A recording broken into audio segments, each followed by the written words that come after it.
Gen Z தலைமுறை ஆதரவு யாருக்கு என்று தனது தரப்பு கருத்தை முன்வைக்க அரசியல் விமர்சகர் திரு பொன்ராஜ் அவர்களை பேசுமாறு அன்போடு அழைக்கிறேன். ஜென்சி இளைஞர்கள் இந்த தலைமுறையினர் மட்டுமல்ல, பல்வேறு தலைமுறைகளில் இந்த ஜென்சி இளைஞர்கள் வந்திருக்கிறார்கள்.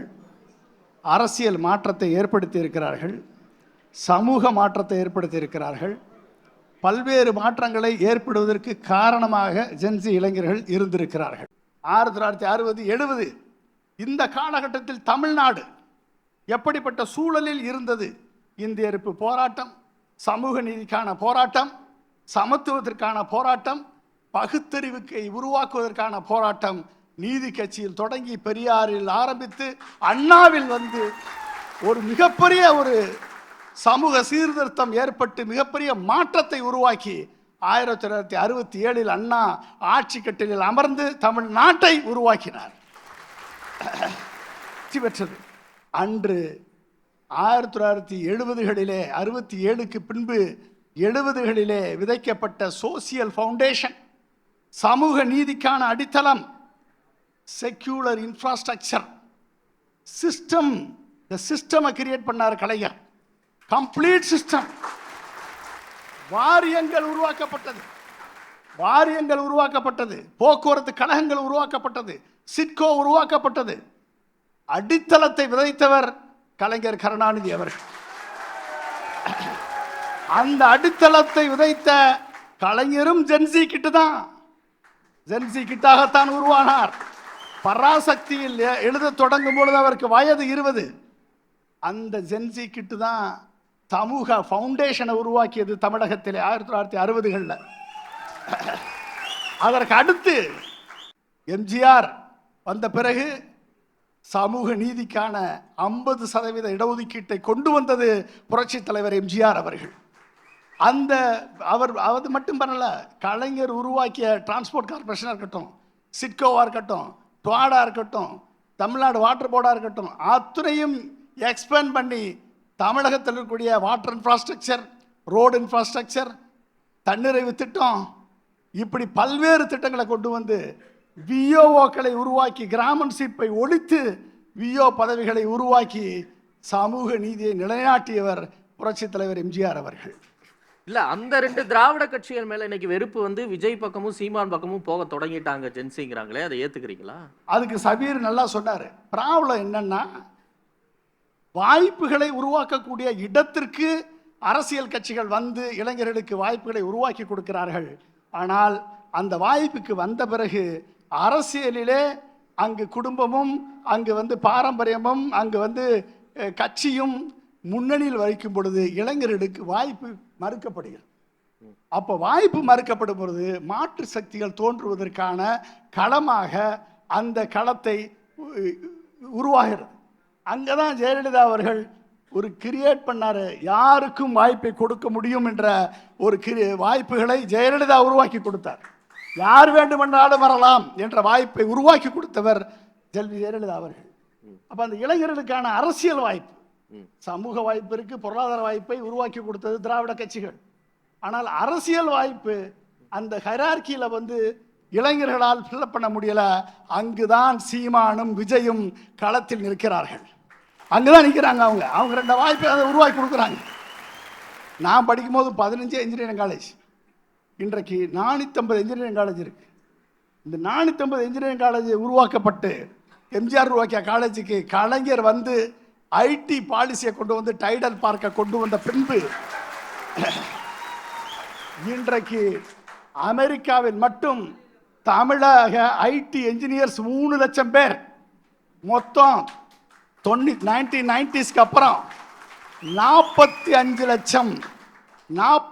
லட்சம் என்ஜினியர்கள் உருவாக்கப்பட்டிருக்கிறார்கள். எல்லாரும் ஜென்சி கிட்டு 45 லட்சம் என்ஜினியர் உருவாக்கப்பட்டிருக்காங்க. இதுல 3 லட்சம் பேர் வெளிநாடுகளில் வேலை பார்த்து கொண்டிருக்கிறார்கள். 3 லட்சம் பேர் இன்ட்டு 4 எவ்வளோ ஆச்சு? முன்னாங்க 12 லட்சம் பேருடைய குடும்பத்தினுடைய வாழ்க்கை மேம்பட்டிருக்கா, மேம்படலையா? வெளிநாட்டில் வேலை ஆகக்கூடிய வாய்ப்பு. அது மட்டும் இல்லை, அவர்கள் இங்கே கொண்டு வந்த பணம் எவ்வளோ தெரியுமா? கடந்த 30 ஆண்டுகளில் $180 பில்லியன் $180 பில்லியன் அப்படின்னால 12 லட்சம் கோடி தமிழ்நாட்டிற்கு உள்ள வந்திருக்கு பொருளாதாரமாக. காரணம் யாரு? எம்ஜிஆரும் கலைஞரும் தான் காரணம். ஓகே, இதுதான் காரணம். இந்த ஜென்சி கிட்டுக்கு எம்பவர் பண்ணது யாரு? ஏடிஎம்கே டிஎம்கே தான் எம்பவர் பண்ணாங்க. இந்த ஜென்சி கிட்ட எம்பவர் பண்ணது மட்டும் கிடையாது, இதை மட்டும் நம்ம பார்க்க முடியாது. ஒவ்வொரு பப்ளிக் செக்டார் யூனிட்டாக இருக்கட்டும், இல்லை சமூக நீதியாக இருக்கட்டும், இல்லை சமத்துவமாக இருக்கட்டும், அத்தனை வாய்ப்புகளையும் இவர்கள் உருவாக்கி கொடுத்தார்கள். இந்த வாய்ப்புகள் இன்னைக்கு இருக்கா? இன்னைக்கு என்ன பிரச்சனை? ஒரு நாள் ஒரு இளைஞன் 3லிருந்து 4 மணி நேரம் சோசியல் மீடியாவில் யூஸ் பண்ணுறான். ஒரு நாளைக்கு 3 to 4 hours இதை யூஸ் பண்ணுறான். ஆனால் அவனுக்கு அந்த வாய்ப்பு கிடைக்குதா அப்படின்னா, இன்னைக்கு இருக்க சேலஞ்ச் என்ன? வேலை கிடைக்குமா கிடைக்காதா ஒரு கொஸ்டின், கிடைச்ச வேலையில் நீ நிலைக்குமா நிலைக்காதா அடுத்த கொஸ்டின், இந்த வேலையினால நிலைக்காதுன்றதுனால கல்யாணம் பண்ணா கல்யாணம் நிற்குமா நிற்காதா அடுத்த கொஸ்டின், கல்யாணம் பண்ண பிறகு எவ்வளவு நாளைக்கு இது தாங்கும் அப்படின்றது இன்னொரு கொஸ்டின், 6 மாதத்தில் கல்யாணம் முடிஞ்சிடுமா, இல்லை 7 மாதம் தாங்குமா, இல்லை 1 வருஷம் தாங்குமான்ற அனதர் கொஸ்டின். யாருக்கு? இன்னைக்கு இருக்கக்கூடிய ஜென்சி கிட்டுக்கான கொஸ்டின் இருக்கு. அவ்வளவு தேவைகள் இருக்கு, இந்த ப்ரெஷர் இருக்கு, ஸ்ட்ரெஸ் இருக்கு, போட்டிகள் அதிகமாகிவிட்டது. இத்தனையும் தாங்கக்கூடிய இந்த கிட்ட தலைமைப்படுத்தி அவர்களுக்கான ஒரு தொலைநோக்கு பார்வையோடு திட்டங்களை கொண்டு வருவதற்குரிய தலைவன் யார்? இதுதான் கேள்வி. அவனை தொலைநோக்கு பார்வையோடு இந்த கிட்டுக்கான ஸ்ட்ரெஸ்ஸை, இந்த பிரச்சனையை சால்வ் பண்ணி வேலை வாய்ப்புகளை உருவாக்கி கொடுக்கக்கூடிய தலைவன் யார் என்று பார்க்கும் பொழுது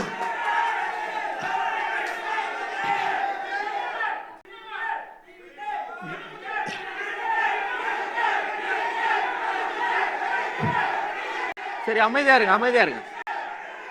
சரி சரி, இந்த ஒவ்வொருத்தருடைய எதிர்பார்ப்புகளும் பூர்த்தி செய்யக்கூடிய தலைமை பண்பு அந்த நீங்கள் எதிர்பார்க்கக்கூடிய தலைவருக்கு இருக்கிறதா? இதுதான் கேள்வி. சரி, ஓகே. அப்படிப்பட்ட ஒரு தலைமை பண்பை இந்த இந்தியாவில், ஒட்டுமொத்த இந்தியாவில் தமிழகம் பெற்றிருக்கிறது என்று சொன்னால் அதற்கு அடித்தளமிட்டது திராவிட கட்சிகள் தான். ஓகே, அனைத்திலும் முதலிடம், அனைத்திலும் முதலிடம். ஜிடிபி குரோத்ல 16% பெற்ற முதல் மாநிலம் தமிழ்நாடு. கடந்த 4.5 ஆண்டுகள்ல கிட்டத்தட்ட 11 லட்சம் கோடி முதலீட்டை கொண்டு வந்து வேலை வாய்ப்பை உருவாக்கிய ஒரே மாநிலம் தமிழ்நாடு.